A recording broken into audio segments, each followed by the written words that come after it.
महिला नागा साधु, एक संपूर्ण विवरण।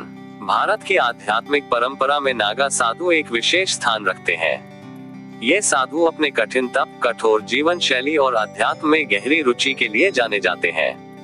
आमतौर पर नागा साधु पुरुष होते हैं, लेकिन महिलाएं भी इस परंपरा में शामिल होती हैं, जिन्हें महिला नागा साध्वी या महिला नागा सन्यासी कहा जाता है।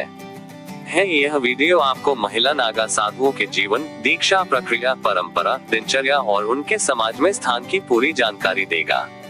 अगर आप भोलेनाथ के भक्त हैं तो मेरे चैनल को लाइक और सब्सक्राइब जरूर करें। चलो वीडियो शुरू करते हैं। 1. नागा साधुओं का परिचय। नागा साधु हिंदू धर्म की सन्यासी परंपरा का एक अनूठा और कठोर रूप है। ये साधु पूरी तरह से सांसारिक जीवन का त्याग कर संन्यास ग्रहण करते हैं। नागा शब्द का अर्थ है नग्न या जिसने सब कुछ त्याग दिया हो।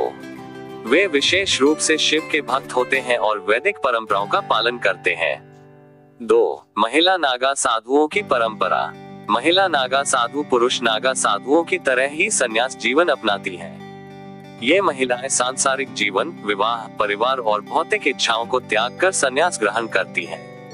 इन्हें नागा साध्वी या महिला अवधूत भी कहा जाता है। महिला नागा साधुओं की विशेषताएं। ये कठिन तपस्या करती हैं और कठोर जीवन शैली अपनाती हैं। समाज से पूरी तरह अलग होकर केवल आध्यात्मिक साधना में लीन रहती हैं। पुरुष नागा साधुओं की तरह ये भी कुंभ मेले और अन्य धार्मिक आयोजनों में भाग लेती हैं। ये निर्वस्त्र या केसरिया वस्त्रों में रहती हैं, लेकिन अधिकांश महिला नागा साध्वी केसरिया वस्त्र धारण करती हैं। 3. महिला नागा साधु बनने की प्रक्रिया। महिला नागा साधु बनने के लिए एक लंबी और कठिन प्रक्रिया से गुजरना पड़ता है। ये प्रक्रिया कई वर्षों तक चलती है। दीक्षा प्रक्रिया। महिला नागा साधु बनने की प्रक्रिया निम्नलिखित चरणों में पूरी होती है। 1. गुरु की खोज। महिला को पहले एक योग्य गुरु की तलाश करनी होती है, जो किसी मान्य अखाड़े से संबद्ध हो। गुरु शिष्य की परीक्षा लेते हैं और उनके धैर्य, समर्पण और आध्यात्मिक झुकाव को परखते हैं। 2. क्षत्रिय दीक्षा प्रारंभिक संन्यास। पहली दीक्षा में साध्वी को अपने पिछले जीवन से अलग होने के लिए मार्गदर्शन दिया जाता है। साधारण रूप से उसे समाज और परिवार से पूरी तरह संबंध समाप्त करना होता है। इस अवस्था में उसे अखाड़े में रहकर गुरु की सेवा करनी होती है। 3. महामंडलेश्वर से नागा दीक्षा। कई वर्षों के कठोर अनुशासन और तपस्या के बाद महिला को नागा दीक्षा दी जाती है। इस दीक्षा के दौरान उसे पूर्ण संन्यास ग्रहण करना पड़ता है। इस प्रक्रिया में सिर मुंडवाना, भस्म धारण करना और आध्यात्मिक नियमों का पालन करना शामिल होता है। 4. संपूर्ण नागा साध्वी बनना। अंतिम दीक्षा के बाद महिला को आधिकारिक रूप से नागा साध्वी के रूप में स्वीकार कर लिया जाता है। वह पूरी तरह अखाड़े का हिस्सा बन जाती है और अपनी साधना को जारी रखती है। 4. महिला नागा साधुओं की दिनचर्या। महिला नागा साधु का जीवन अत्यंत कठिन होता है। उनका मुख्य उद्देश्य आत्म साक्षात्कार और मोक्ष प्राप्त करना होता है। दिनचर्या में शामिल प्रमुख क्रियाएं। 1. ब्रह्म मुहूर्त में जागना, सुबह 4 बजे से पहले उठकर ध्यान और प्रार्थना करना। 2. गंगा स्नान, गंगा या अन्य पवित्र नदियों में स्नान करना। 3. योग और ध्यान, शारीरिक और मानसिक साधना के लिए योग करना। 4. हवन और पूजन, अग्नि हवन और शिव की पूजा। 5. भिक्षा पर जीवन यापन। नागा साधु समाज से अलग रहते हैं, इसलिए वे भिक्षा पर निर्भर रहते हैं।